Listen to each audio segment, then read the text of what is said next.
Bom, também vou seguir a mesma ordem das companheiras, porque acho que definir o que a gente vive nas nossas instituições, do ponto de vista de como elas reproduzem a violência política de gênero, reproduzem o machismo no geral, nos dá a resposta do que a gente precisa fazer e do que a gente acredita para mudar isso, né? Óbvio que quando a gente vai olhar como o Estado atua nisso, a gente, entre nós aqui, 3 mulheres de partidos de esquerda, se colocam numa visão de que a gente está falando de um Estado burguês, de que desde sua criação mantém e reproduz os privilégios dos que sempre obtiveram esse privilégio para se manter no poder, né? A gente, se pegar os deputados federais e ir puxando, a gente vai chegar nas capitanias hereditárias, né?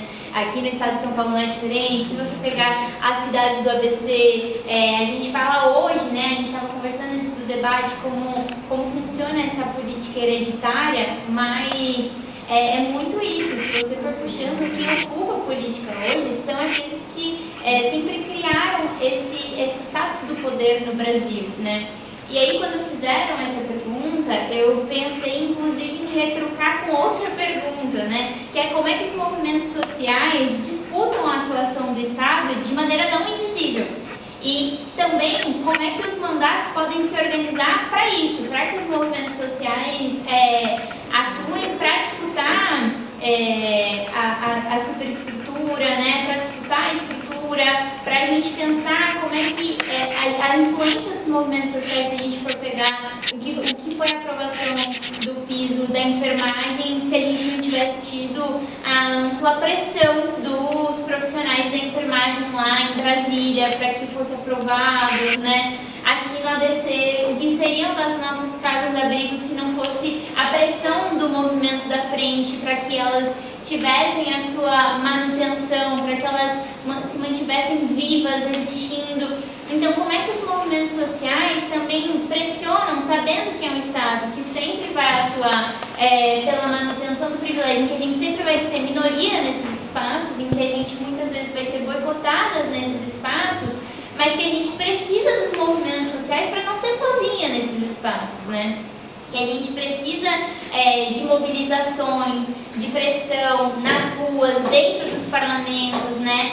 Quantas as votações, Sampaprev em São Paulo é um exemplo de votação que sem mobilização social seria facilmente aprovado, né? E que o Dória viu que há resistência dos servidores públicos. Então eu acho que eu retruco com essa pergunta, né? Como é que os movimentos sociais eles não são invisíveis e como eles disputam o Estado, né? E aí eu acho que para pensar e ir finalizando, esses outros braços, né? O MP, se a gente for pensar, a juíza que pediu para uma criança segurar mais um pouquinho porque ela tinha sido estuprada e estava grávida para que aquela criança nascesse e fosse adotada.